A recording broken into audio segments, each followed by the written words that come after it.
आपने कभी नोटिस किया है कि क्लास में इंस्ट्रक्शंस देने के 5 सेकंड बाद ही स्टूडेंट्स फिर बात करना स्टार्ट कर देते हैं। होमवर्क एक्सप्लेन करो, फिर हाफ क्लास कंफ्यूज्ड होती है और फिर टीचर को लगता है कि स्टूडेंट्स इंटेंशनली इग्नोर कर रहे हैं। लेकिन रियलिटी क्या है?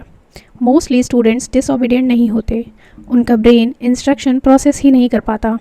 आज के इस एपिसोड में मैं आपको उसका रीज़न भी बताऊंगी और साइकोलॉजी बैक्ड क्लासरूम सॉल्यूशन भी बताऊंगी। तो चलिए सबसे पहले हम ये जान लेते हैं कि स्टूडेंट्स इंस्ट्रक्शंस को इग्नोर क्यों करते हैं। तो ह्यूमन ब्रेन जो होता है वो एक टाइम पे लिमिटेड इन्फॉर्मेशन को प्रोसेस करता है। फॉर एग्जांपल, टीचर ने बोला नोटबुक निकालो, पेज नंबर 10 खोलो, हेडिंग लिखो, डायग्राम बनाओ एंड देन अपने पार्टनर से डिस्कस करो। अब यहाँ पर स्टूडेंट का ब्रेन क्या सोच रहा है? वेट, फर्स्ट क्या करना है? तो इसका सॉल्यूशन ये है कि आप अपने इंस्ट्रक्शन को स्टेप्स में डिवाइड करो, चंक्स में डिवाइड करो एंड देन इंस्ट्रक्शन दो। ये डायरेक्टली लिंक करता है कॉग्निटिव लोड थ्योरी से। नेक्स्ट मिस्टेक जो टीचर मोस्टली करते हैं वो ये है कि टीचर डायरेक्टली बोलना स्टार्ट कर देते हैं जबकि क्लास ऑलरेडी बहुत नॉइजी होती है।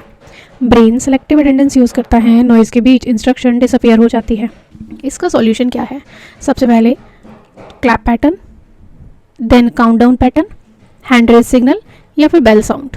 This relate to orienting response psychology, जहाँ पर ब्रेन ऑटोमेटिकली न्यू सिग्नल पे फोकस करता है।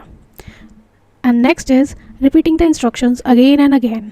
अगर टीचर 5 बार रिपीट करता है तो बच्चे क्या समझते हैं कि पहली बार सुनना ज़रूरी नहीं है। ये उनके अंदर लर्निंग डिले बिहेवियर को क्रिएट करता है। इसका सॉल्यूशन है कि आपको एक ही बार बोलना है, पॉज करना है और किसी एक स्टूडेंट को रिपीट करने के लिए बोलना है। इसका concept retrieval practice active processing से रिलेट करता है। नेक्स्ट, स्टूडेंट्स इग्नोर करते हैं जब वो इमोशनली डिसरेगुलेट होते हैं। स्ट्रेस या एक्साइटमेंट में प्री फ्रंटल कॉर्टेक्स वीक हो जाता है, जिसका result poor listening, impulsive talking and forgetting the instruction हो जाता है। इसका सॉल्यूशन ये है कि किसी भी इंस्ट्रक्शन को देने से पहले आप 5 मिनट का पॉज लीजिए, अपनी आवाज़ को नीचा कीजिए और stand still in the class. क्यों? क्योंकि काम वॉइस नर्वस सिस्टम को रेगुलेट करता है। साइकोलॉजी में इसे को रेगुलेशन कहते हैं। स्टूडेंट टीचर की इमोशनल एनर्जी मिरर करते हैं। स्टूडेंट्स अक्सर बदतमीज़ नहीं होते, उनका ब्रेन ओवरलोडेड, डिस्ट्रैक्टेड या इमोशनली डिसरेगुलेट होता है। स्मार्ट क्लासरूम मैनेजमेंट पनिशमेंट से नहीं, साइकोलॉजी से आता है। अगर आपको ये एपिसोड यूज़फुल लगा तो चैनल सब्सक्राइब करो, कमेंट में बताओ कि आपकी क्लास का बिगेस्ट मैनेजमेंट चैलेंज क्या है।